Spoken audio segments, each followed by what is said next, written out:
Oke ya, kita masuk ke penerapan ya hukum Newton, ya penerapan hukum Newton ya, dan gaya-gaya yang bekerja ya pada sebuah benda. Nah, dengan kasus-kasus tertentu. Nih, yang pertama kita punya kasus ketika berat benda itu ketika berada di elevator atau lift ya. Jadi ini ada contoh soalnya ya. Jadi seseorang bermasa 50 kilogram berada dalam sebuah lift. Jadi ada seorang anak lah yang anggap saja dia berada dalam lift ya, bergerak dia ke atas dengan percepatan ya 1,5 meter per second kuadrat. Jika percepatan gravitasi diketahui itu 10 meter per second kuadrat, dia tanya tentukan gaya desakan kaki orang tersebut ya atau gaya normalnya pada lantai lift. Ya, jadi ditanya gaya normal antara si orang ini dengan gaya lantai liftnya. Oke. Nah,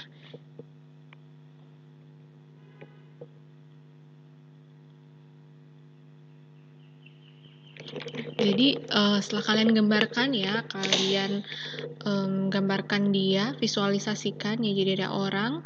Nah, dia punya percepatan ke atas 1,5 meter per second kuadrat, dia punya gaya normal ya ke atas dan gaya berat ke bawah.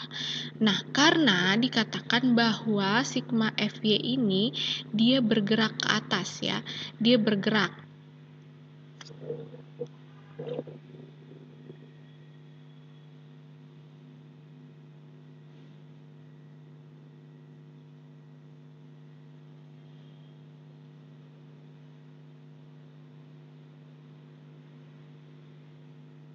Oke, ya, sigma Fy ini sama dengan ma karena dia memiliki percepatan, ya. Liftnya ini bergerak ke atas, ya. Dia bergerak.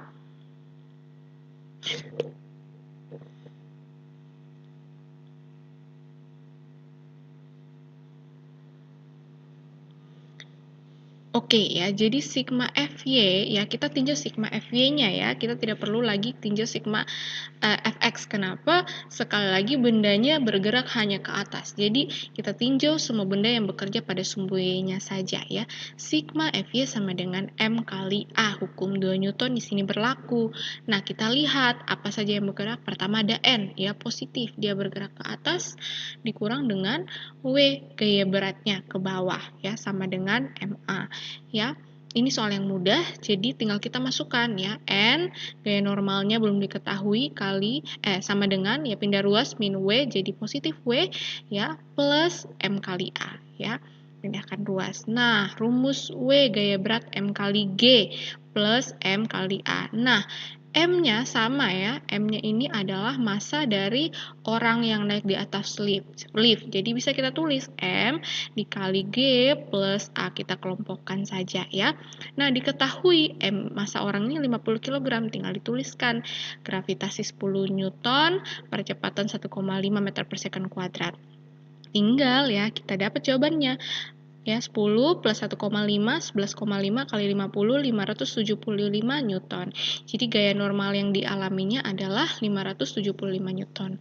Nah, sigma Fy sama dengan Ma ketika benda ini bergerak. Ya, jadi dia akan sigma Fy sama dengan Ma ketika dia bergerak. Tapi kalau dia diam dan bergerak dengan kecepatan tetap, berarti sigma Fy-nya sama dengan 0. Oke, jelas ya sampai sini. Ini satu contoh ya penerapan hukum Newton. Gitu. Oke ya, kita lihat kondisi selanjutnya ketika dua benda ini terhubungkan oleh tali yang juga dihubungkan oleh sebuah katrol gitu ya. Jadi ada benda M1 yang masanya 2 kg dihubungkan oleh seutas tali ya melalui sebuah katrol dan dihubungkan dengan benda 2 yang masanya 3 kg ya, lebih berat ya, lebih masanya lebih besar daripada M1 dan percepatan gravitasinya itu 10 meter per second kuadrat ya. Berat tali kita abaikan, kita anggap tidak bermassa, dan soal ini meminta untuk kita mencari tahu ya percepatan yang dialami oleh sistem benda ini. Jadi percepatan yang dialami satu sistem ini dan tegangan tali yang menghubungkan kedua benda. Jadi tegangan tali yang menghubungkan kedua benda, jadi kedua tegangan tali ini ya. Oke, jadi kita akan menentukan A dan T.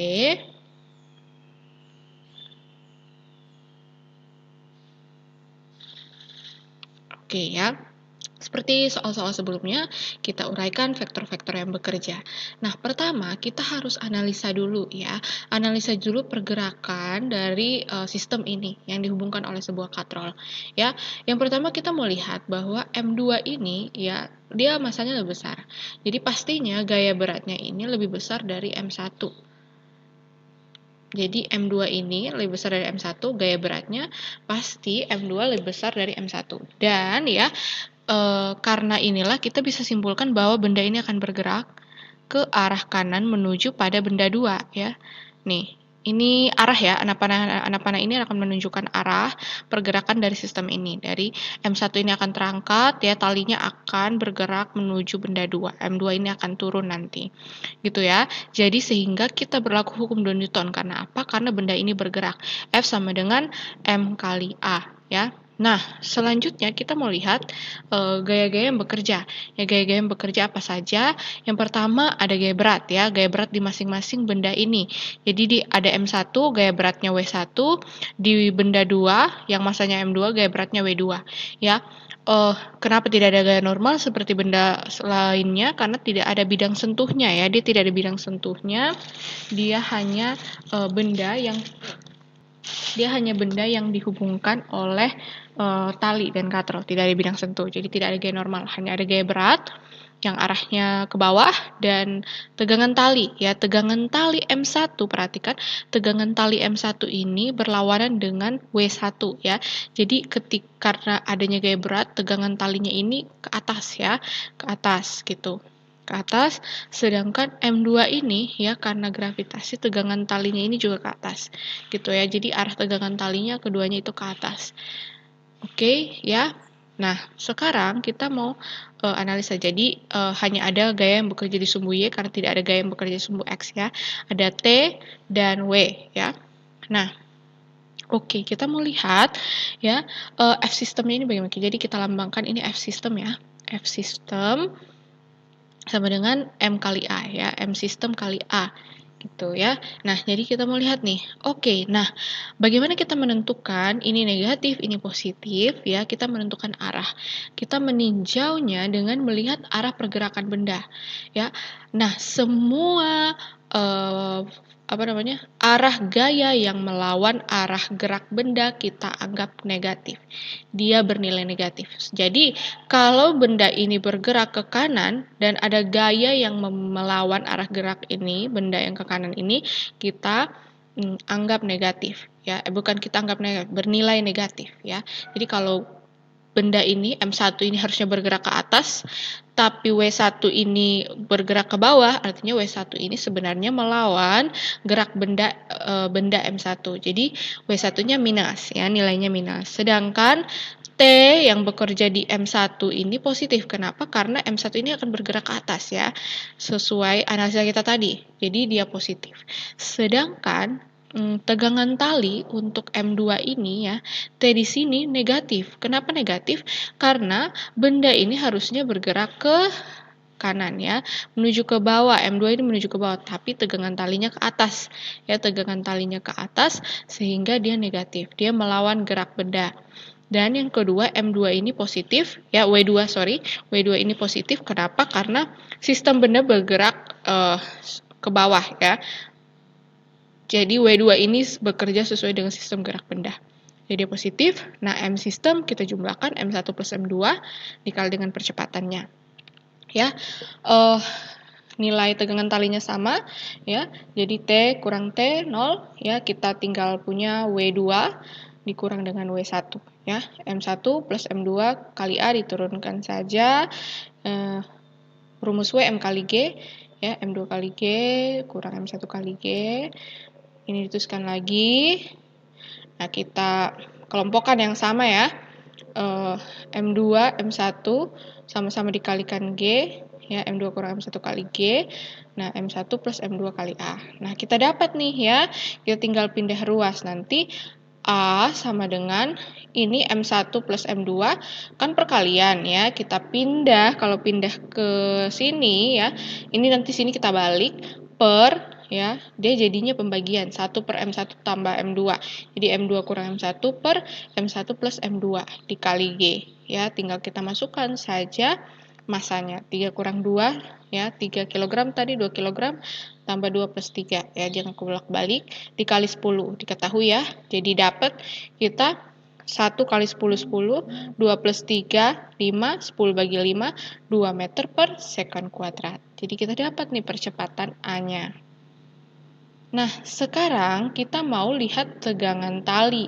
Nah, tegangan tali tadi Miss bilang bahwa tegangan talinya bernilai sama, hanya arahnya saja ya. Nilai talinya ini satu, jadi tegangannya sama. Jadi kita tinjau salah satu saja bendanya ya.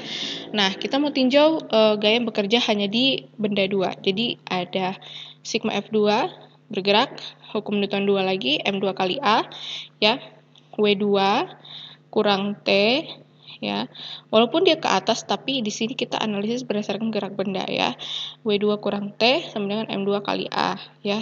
T sama dengan ini pindah ini ya.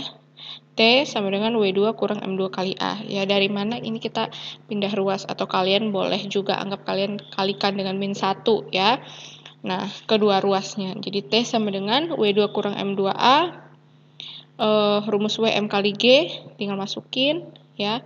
Nah, sama-sama M2, berarti M2 kali G kurang A, ya, M2 3, G 10, A-nya dapat 2, jadi 3 kali 10 kurang 2, 10 kurang 2, 8, 8 kali 3, 24 Newton. Jadi kita sudah dapat nilai A dan nilai T. Oke ya, jadi kalau untuk tegangan tali bisa kalian tinjau salah satu bendanya saja. Ya, jelas ya. Oke, kita lanjut ya. Nah, selanjutnya ini ketika ada benda yang bertumpuk, bagaimana kita menguraikan gaya-gaya jika ada dua benda yang saling bertumpukan, gitu ya. Nah, di sini kita punya kasus di mana ada balok B yang ditumpuk oleh balok A ya, yang beratnya ini 100 Newton diikat dengan tali. Jadi dia diikat dengan tali di titik C sini dia diikat dan balok B ini beratnya 500 Newton. Ya, dia diketahui koefisien gesek antara balok A dan B itu 0,2, koefisien gesek balok B dengan lantai itu 0,5. Dia tanya gaya F minimal untuk menggeser si balok B itu sendiri ya. Oke, ya jadi hal yang seperti biasa kita lakukan adalah kita menguraikan vektor-vektor yang bekerja. Ya, yang pertama kita mau lihat ya vektor yang bekerja di bagian sumbu Y ya. Nah, pastinya ada gaya normal ya. Nah, kalau gaya normal gaya yang bersentuhan ya dengan bidang sentuh benda itu ya. Jadi kita punya dua ya gaya normal. Kenapa ada dua benda? Ya, ada dua benda. Jadi yang pertama balok B ya, gaya normal antara balok B yang bersentuhan dengan lantai kita lambangkan dengan NBL. Yang kedua gaya normal yang bekerja pada balok A yang bersentuhan dengan balok B ya, kita lambangkan dengan NAB. Nah, selanjutnya ya ada gaya berat juga ya, ada gaya berat W ya. Yang pertama ada di gaya berat di balok B ya, kita lambangkan dengan WBL atau mau lambangkan dengan WB juga boleh ya.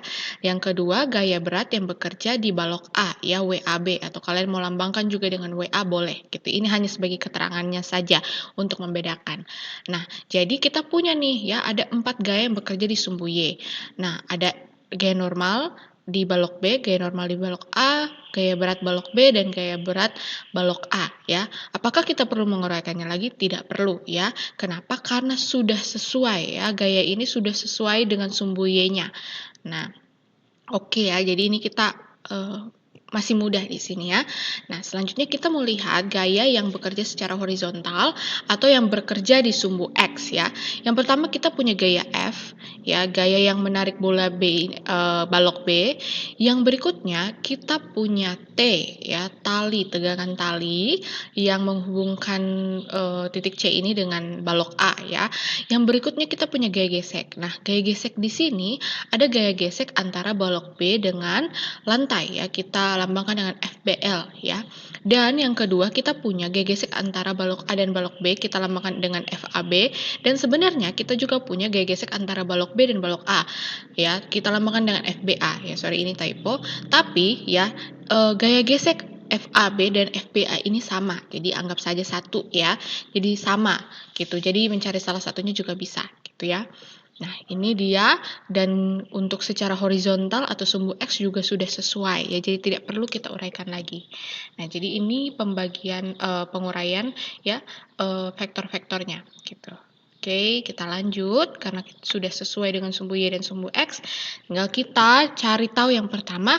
Nah, hal yang paling mudah kita temukan adalah kita menentukan gaya gesek ya, karena awalnya kita sudah tahu ya koefisien gaya gesek masing-masing benda. Nah, ya seperti ingat balik kembali rumusnya ya, gaya gesek mu kali n ya. Mu kali n ya, koefisien kali gaya normalnya. Yang pertama kita mau lihat FAB, gaya gesek antara balok A dan balok B. Ya, gaya gesek koefisien gesekan yang diketahui adalah 0,2 ya, 0,2. Nah, sekarang kita mau cari gaya normal antara gaya normal yang bekerja di balok A dengan balok B ya, di balok A yang bersentuhan dengan balok B, NAB ya.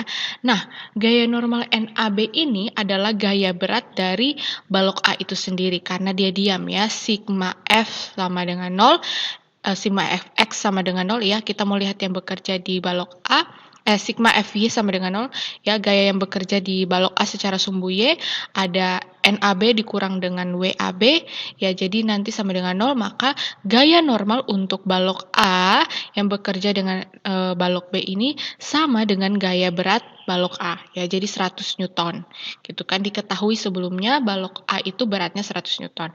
Jadi mudah, kita tinggal hitung 0,2 dikali 100 kita dapat 20 Newton. Ya, kita dapatlah gaya gesek antara balok A dan balok B atau balok B dengan balok A. Ya, sudah. Nah, sekarang kita lanjutkan cari gaya gesek antara balok B dengan lantai yang kita lambangkan dengan FBL ya, sama dengan mu BL kali NBL ya. Nah, koefisien gaya gesek BL ini ya, mu BL ini sudah ketahui ya sebelumnya 0,5 di soal. Nah, sekarang gaya normalnya ya. Gaya normal ya antara balok B ya dengan lantai ini adalah gabungan dari balok A dan balok B beratnya ya, gabungan dari berat balok A dan balok B. Kenapa? Karena kalau kita tinjau balok B ternyata ya balok A ini ya, balok B ini ditumpuk oleh balok A. Jadi nanti sigma Fy untuk balok B ini ada balok N ya, sigma Fy sama dengan 0, terus N minus N ya, minus dari berat balok A dikurang balok B sama dengan 0. Jadi nanti gaya normal untuk si balok B ya yang bekerja di balok B ini sama dengan berat balok A ditambah dengan berat balok B, jadi 100 ditambah 500 ya, 600 Newton. Nanti dikali dengan 0,5 kita dapat 300 Newton ya. Oke, jelas ya, kita sudah dapat nih gaya gesek dari masing-masing benda yang bekerja. Nah, selanjutnya ya, kan ditanya bagaimana F minimal untuk menggeser si balok. Artinya paling minimal adalah ketika balok B ini tepat akan bergerak. Ya, tepat akan bergerak artinya dalam keadaan hampir bergerak gitu ya.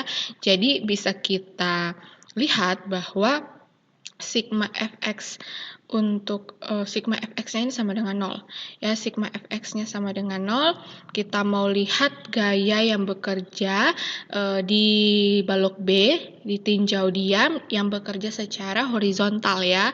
Secara horizontal karena kita mau mencari tahu si gaya F-nya. Nah, sigma Fx sama dengan 0, gaya yang bekerja ke arah kanan hanya ada gaya F, jadi kita tulis F, gaya yang bekerja di sebelah kiri ada FAB dan FBL, min FAB, min FBL, ya sama dengan 0, ya. Dapat F kurang sebelumnya dapat gaya gesek antara balok A dan balok B 20 Newton, dikurang dengan gaya gesek antara balok B dan lantai 300 Newton sama dengan 0, maka F sama dengan 200 plus 300 sama dengan 320 Newton. Oke, ya, jadi mudah ya, ini masih mudah karena gaya-gaya yang bekerja ini masih bekerja di tepat di sumbu X dan sumbu Y. Jadi tinggal kalian jabarkan saja, uraikan saja gaya-gaya yang bekerja, terus tinggal kalian lihat ya, gaya ini benda ini bekerja pada bidang apa gitu. Jadi tinggal kalian sigma Fy, sigma Fx lagi gitu. Kalau dia diam sama dengan 0, kalau dia bergerak berlaku hukum 2 Newton, M kali A. Oke ya, jadi kita mau lihat satu gaya lagi yaitu gaya sentripetal. Ya, gaya sentripetal ya memiliki hubungan dengan percepatan sentripetal. Kalau kalian ingat percepatan sentripetal itu adalah percepatan yang bekerja ya pada gerak melingkar beraturan yang arahnya menuju pusat lingkaran. Ya, rumusnya AS sama dengan V kuadrat per R atau sama dengan omega kuadrat dikali R ya. Nah, gaya sentripetal adalah gaya yang bekerja pada gerak melingkar dan dia arah vektornya itu tegak lurus terhadap vektor kecepatan, ya ini vektor yang berwarna merah, dan arahnya juga menuju pusat lingkaran. Jadi gaya sentripetal ini memiliki hubungan dengan percepatan sentripetal ya. Kita lambangkan dengan Fs ya. Nah, hubungannya ya, gaya ini sama dengan M kali A ya, M kali A, F sama dengan massa kali percepatan sentripetal, tinggal kita masukkan rumusnya M dikali V kuadrat per R dari sini, atau sama dengan M dikali omega kuadrat dikali R ya, dari rumus ini. Percepatan sentripetal dikali M ya. Jadi jelas kita punya rumus Fs sama dengan M kali AS atau sama dengan M kali V kuadrat per R atau sama dengan M dikali omega kuadrat per dikali R ya. Ini adalah gaya sentripetal, gaya yang bekerja pada gerak melingkar, arahnya menuju pusat lingkaran dan vektornya tegak lurus terhadap vektor kecepatan. Nah, untuk lebih jelas kita mau bahas contoh soal ya. Jadi ada sebuah bandul yang masanya 0,4 kg diikat oleh tali yang panjangnya 50 cm. Nah, dan dia tanya berapa tegangan tali ya ketika bandul ini membentuk sudut 210 derajat dengan kecepatan 5 meter per second. Dan gravitasi yang diketahui 10 meter per second kuadrat ya. Oke ya, nah kita ketahui dan kita mau gambarkan dia. Kita ketahui M-nya ini 0,4 kg ya, massa bandul ini. Nah, sekarang kenapa tetanya Ibu buat 60 derajat? Ya, karena ini akan teta yang kita tinjau dan kita pakai. Nah, sedangkan di soal itu dia ketahui bandul ini bergerak hingga membentuk sudut 210 derajat. Ya, tapi bukan sudut ini yang akan kita ketahui ya. Nah, kita mau cari tahu sudut yang bekerja di sini. Nah, 210 derajat ya. Nah, kalau kalian ingat ya, sudut yang membentuk setengah lingkaran itu 180 derajat ya. Yang berarti kita kurang 60 derajat untuk membentuk sudut siku-siku 90 derajat. Jadi kita dapat nih ya 60 derajat. Nah, ini ada tegangan tali ya dengan gaya beratnya ke bawah. Nah, sekarang kita mau menguraikan vektornya ya. Jadi di sini kita akan ya, ini tetanya 60 derajat sama dengan teta sini. Kita pakai perbandingan sudut ya. Dengan arahnya ini adalah W cos 60 derajat ya. Nah, ini W-nya 60 derajat. Oke ya, pakai perbandingan sudut. Nanti silahkan kalian hitung sendiri seperti yang sudah Ibu contohkan sebelum-sebelumnya ya. Dan sebenarnya satu lagi yaitu R ya. R-nya itu 0,5 meter ya. Karena diketahui panjang talinya ini adalah 50 cm di soal ya. Berarti R-nya ini adalah 0,5 meter. Ya, dia tanya T-nya.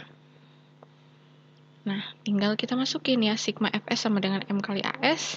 Ya, vektor yang bekerja ada T, tegangan tali positif, dikurang dengan W cos theta, W cos 60, sama dengan MV kuadrat per R. Kenapa? Karena kita ketahui ya kecepatan linearnya.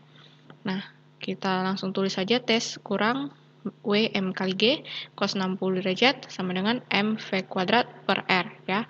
Nah, T masukin M 0,4 kg, G 10 meter per second kuadrat, nilai cos 60 ini 1/2 ya.